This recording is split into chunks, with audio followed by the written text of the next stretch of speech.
This is the IELTS listening test. You will hear a number of different recordings, and you will have to answer questions on what you hear. There will be time for you to read the instructions and questions, and you will have a chance to check your work. All the recordings will be played once only. The test is in 4 parts. At the end of the test, you will be given 10 minutes to transfer your answers to the answer sheet. Now turn to Section 1. Part 1.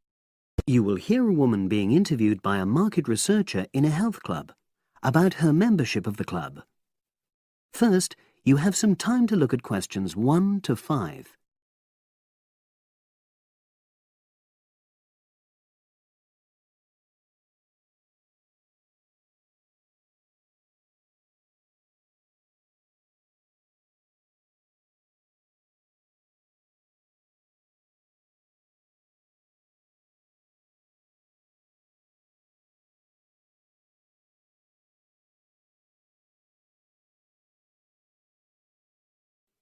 Now we shall begin.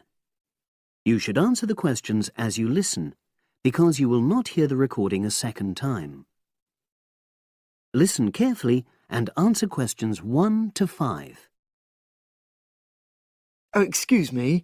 I wonder if you'd have the time to take part in some market research. What's it about? About this club and your experiences and opinions about being a member. It'll take less than 5 minutes. Oh, OK then, as long as it's quick. Can I start by taking your name? It's Selina Thompson. Is that Thompson? Yes. Okay, great. Thanks. And what do you do for a living? Well, I'm an accountant, but I'm between jobs at the moment. I understand. But that's the job I'll put down on the form. And would you mind my asking which age group you fall into? Below 30, 31 to 50, and above? Over 50, I think we can safely say. Great, thanks. And which type of membership do you have? Sorry, I'm not sure what you mean. Do you mean how long? No, is it a single-person membership? Oh, right, no, it's a family membership. Thanks. And how long have you been a member? Ooh, let me see. I was certainly here 5 years ago, and it was probably 2 to 3 years more than that. Shall I put down 8? Oh, I remember now. It's 9, definitely. Sorry. No problem. I've got that. And the last question in this first part is, what brought you to the club? Sorry? How did you find out about the club? Did you see any ads? Well, I did actually, but I have to say I wasn't really attracted to the club because of that.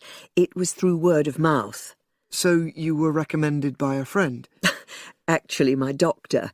I'd been suffering from high blood pressure, and he said the club was very supportive of people with that condition, so I signed up. Great, thanks. Before you hear the rest of the conversation, you have some time to look at questions 6 to 10.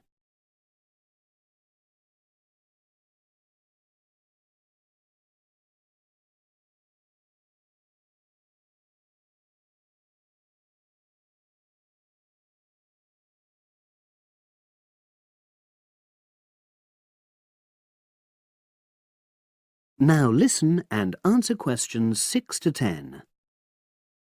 Now, for the second part of the form, I want to ask a bit more about your experience of the club. Sure. How often would you say you use the club? It varies enormously, depending on how busy I am. Of course. But on average, per month? I'd say it averages out at twice a week. OK, so 8 on average. Yeah, and 4 of those are aqua aerobics classes. That leads me to the next question. Would you say the swimming pool is the facility you make most use of? Fair to say that, yeah. Right, thanks. And are there any facilities you don't use? One area I realise I've never used is the tennis courts. And there's one simple reason for that. You don't play tennis? Actually, I'm not bad at it. Oh. It's that I'm not happy having to pay extra for that privilege. Oh, right. I've made a note of that. Thanks. Now, in the last section, are there any suggestions or recommendations you have for improvements to the club? Only about health and fitness? Anything at all? Well, I'd like to see more social events. Oh. It isn't just a question of getting together for games or classes, but other things, you know. Yes, sure. And another thing that I was thinking, when I had my yoga class in the gym last night, we were all sweltering in the heat, was that I think they should put in, or, you know... Air conditioning. That's exactly what I mean. The rooms are really light and well designed, but they do need proper installations. Sure. Well, I've made a note of that. Good. So, is there anything else you'd like to suggest? About quality of service, for example? Oh, everyone's very nice here. They couldn't be more friendly and helpful. Oh, but I tell you what, it's a shame the restaurant isn't open in the evening on Saturday, and Sunday as well, for that matter. Oh. So the club should... Open it later on those days. OK. Well, thank you very much. That's all the questions I have.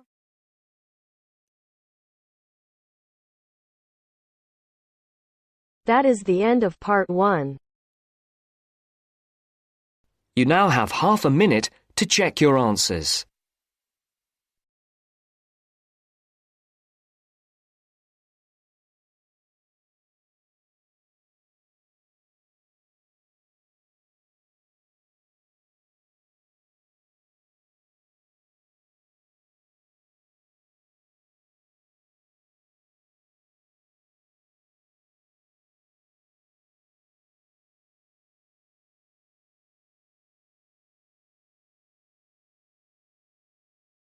Now turn to Section 2.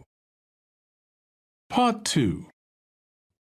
You'll hear a man talking about living and working on Trinidad. First, you have some time to look at questions 11 to 15.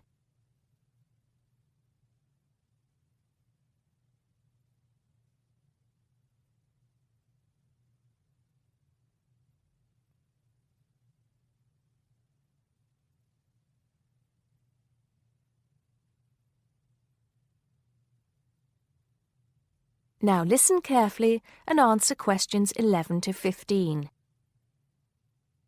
Hi, I'm Steve Pinfold, and I'm here today to tell you about my gap year, which I took about 20 years ago.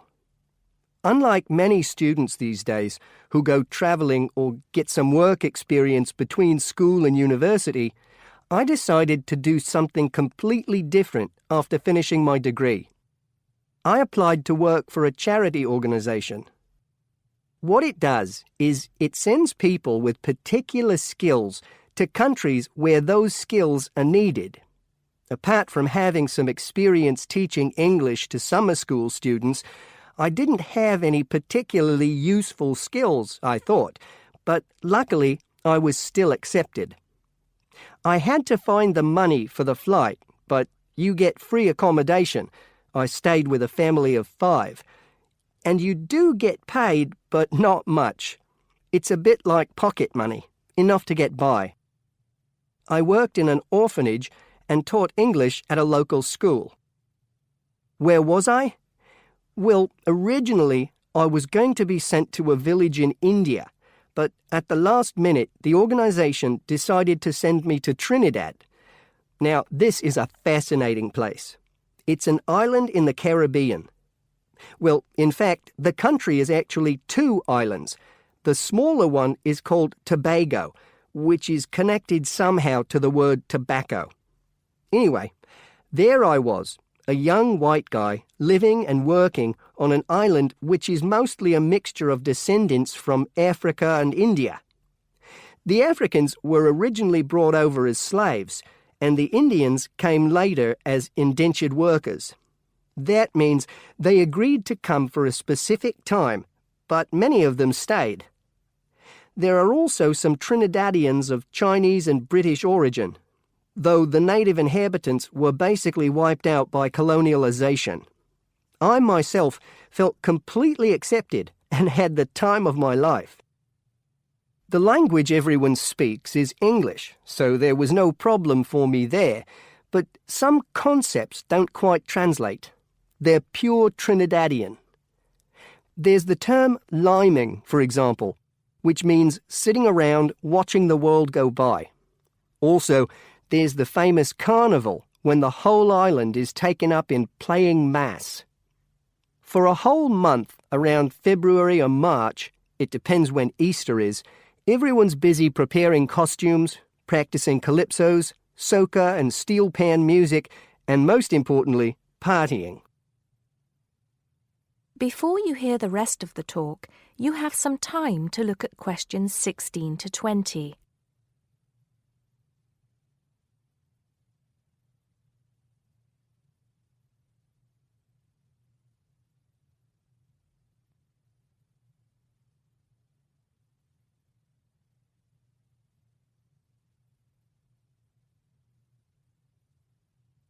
Now listen and answer questions 16 to 20.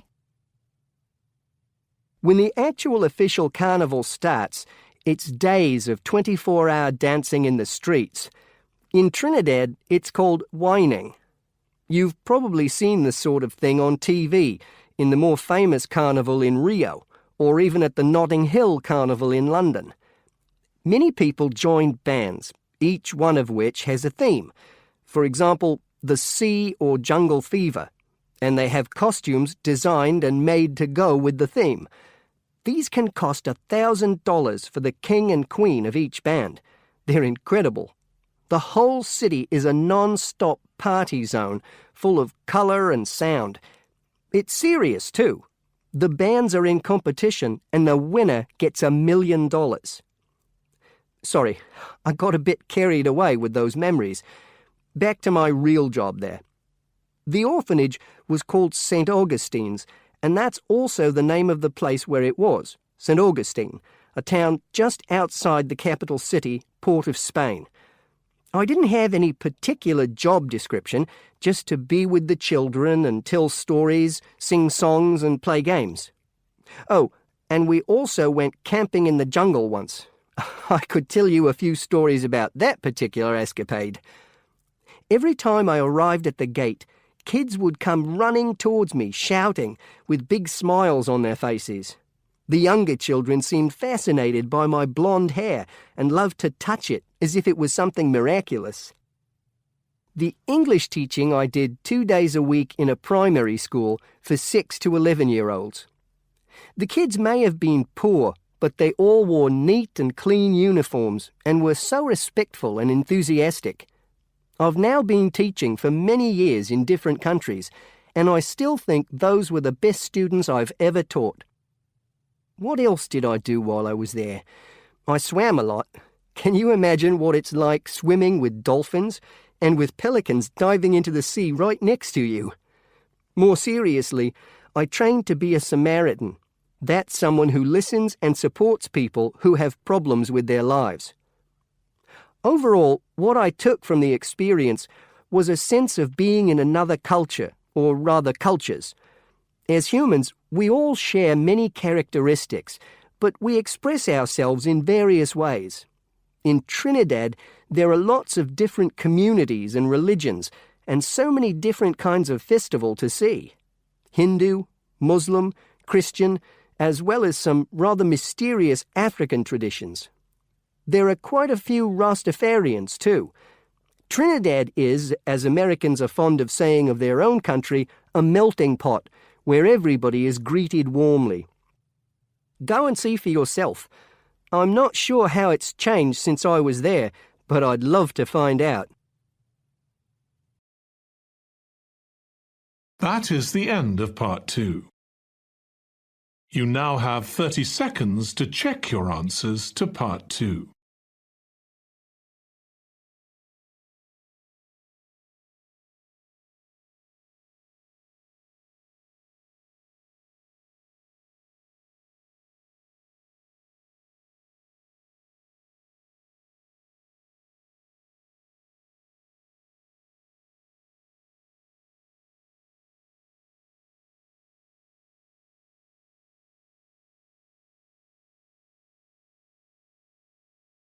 Now turn to Section 3. Part 3. You will hear two students talking about a class project. First, you will have some time to look at questions 21 to 23.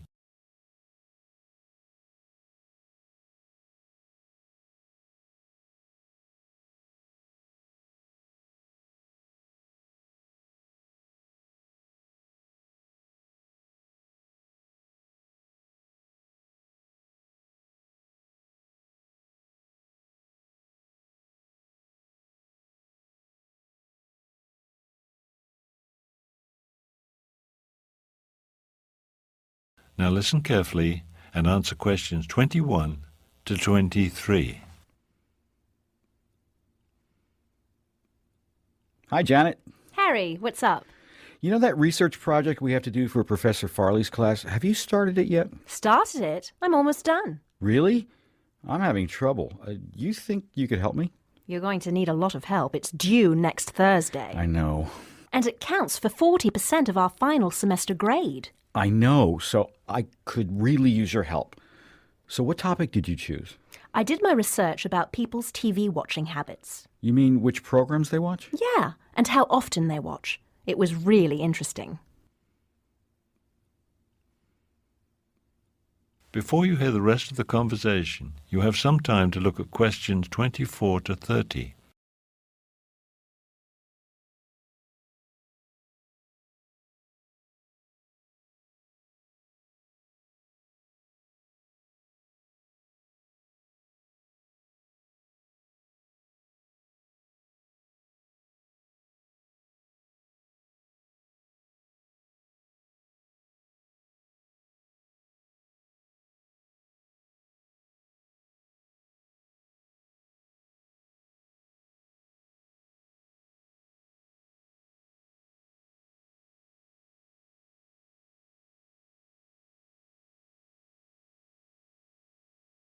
Now listen carefully and answer questions 24 to 30.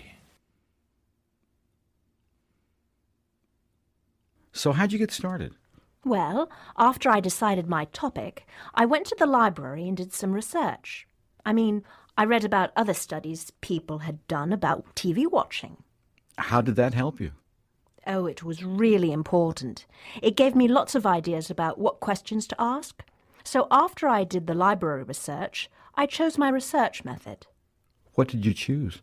Well, I could do either interviews or just send around a paper questionnaire. I decided to use the questionnaire because I could get information from a lot more people that way. And then what? I made up the questions for the questionnaire. And who did you give it to? Well, that's what I had to do next. Choose my subjects. You have to think about if you want data from people of a certain age or certain professions and things like that. I decided to ask people like myself, university students. So then you just went around and asked people the questions? Well, first I had to submit my research design to Professor Farley.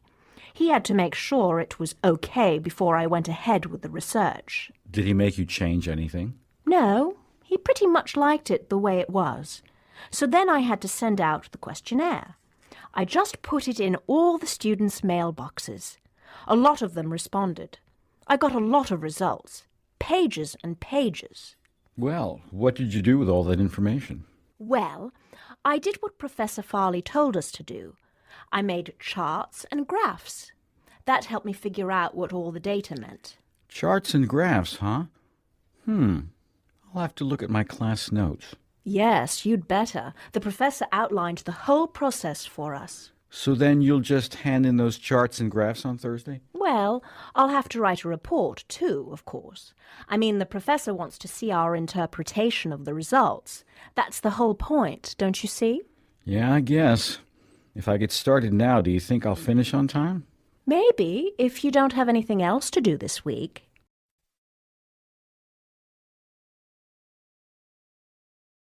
That is the end of Part 3. You now have 30 seconds to check your answers to Part 3.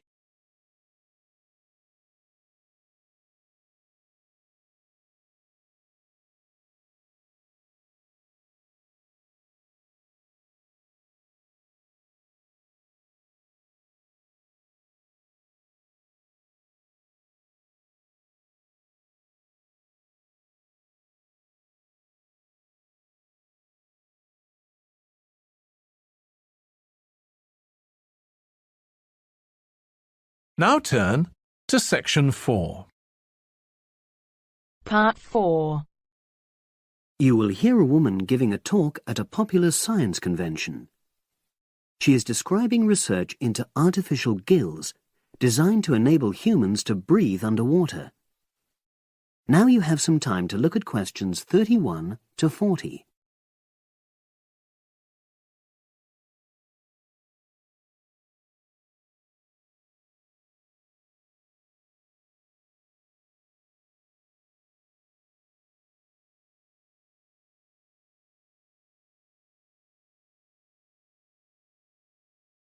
Now listen and answer questions 31 to 40. In my talk today, I'll be exploring the idea of artificial gills. I'll start by introducing the concept, giving some background and so forth, and then I'll go on to explain the technological applications, including a short, very simple experiment I conducted. Starting with the background. As everyone knows, all living creatures need oxygen to live. Mammals take in oxygen from the atmosphere by using their lungs, and fishes take oxygen from water by means of their gills, which of course in most fishes are located either side of their head. But human beings have always dreamt of being able to swim underwater like the fishes, breathing without the help of oxygen tanks. I don't know whether any of you have done any scuba diving, but it's a real pain having to use all that equipment. You need special training, and it's generally agreed that tanks are too heavy and big to enable most people to move and work comfortably underwater. So scientists are trying a different tack. Rather than humans carrying an oxygen supply as they go underwater, wouldn't it be possible to extract oxygen in situ? That is, directly from the water while swimming. In the 1960s, the famous underwater explorer Jacques Cousteau, for example, predicted that one day surgery could be used to equip humans with gills. He believed our lungs could be bypassed and we would learn to live underwater just as naturally as we live on land. But of course, most of us would prefer not to go to such extremes. I've been looking at some fairly simple technologies developed to extract oxygen from water, ways to produce a simple, practical artificial gill, enabling humans to live and breathe in water without harm. Now, how scientists and inventors went about this was to look at the way different animals handled this. Fairly obviously, they looked at the way fishes breathe, but also how they move down and float up to the surface using inflatable sacs called swim bladders. Scientists also looked at animals without gills, which use bubbles of air underwater, notably beetles. These insects contrive to stay underwater for long periods by breathing from this bubble which they hold under their wing cases.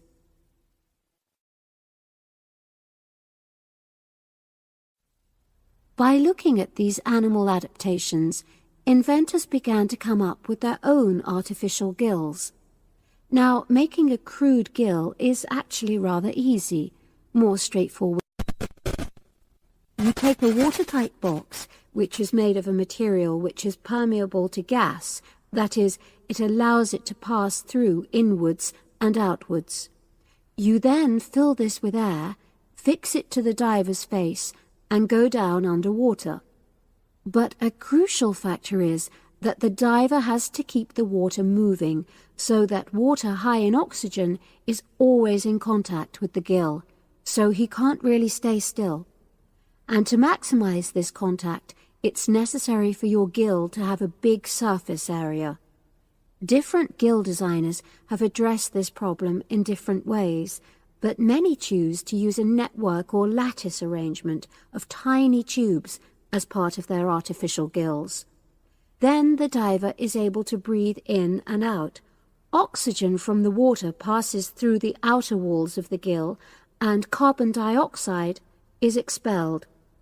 In a nutshell, that's how the artificial gill works. So, Having read about these simple gill mechanisms, I decided to create my own. I followed the procedure I've just described, and it worked pretty well when I tried it out in the swimming pool. I lasted underwater for nearly 40 minutes. However, I've read about other people breathing through their gill for several hours. So the basic idea works well, but the real limitation is that these simple gills don't work as the diver descends to any great depth because the pressure builds and a whole different set of problems are caused by that. Research is being done into how these problems might be overcome, but that's another story, which has to be a subject of another talk. Despite this serious limitation, many people have high hopes for the artificial gill, and they think it might have applications beyond simply enabling an individual to stay underwater for a length of time. For example, the same technology might be used to provide oxygen for submarines, enabling them to stay submerged for months on end without resorting to potentially dangerous technologies such as nuclear power. Another idea is to use oxygen derived from the water as energy for fuel cells. These could power machinery underwater, such as robotic devices. So, in my view, this is an area of technology with great potential. Now, if anyone has any questions, I'd be happy to answer. Yes, lady at the... That is the end of part 4. You now have half a minute to check your answers.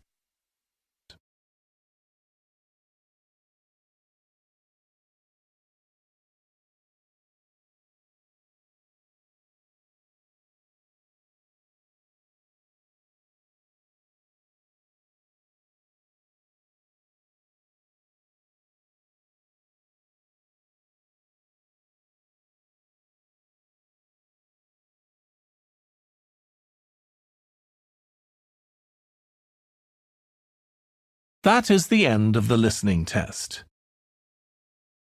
In the IELTS test, you would now have 10 minutes to transfer your answers to the answer sheet.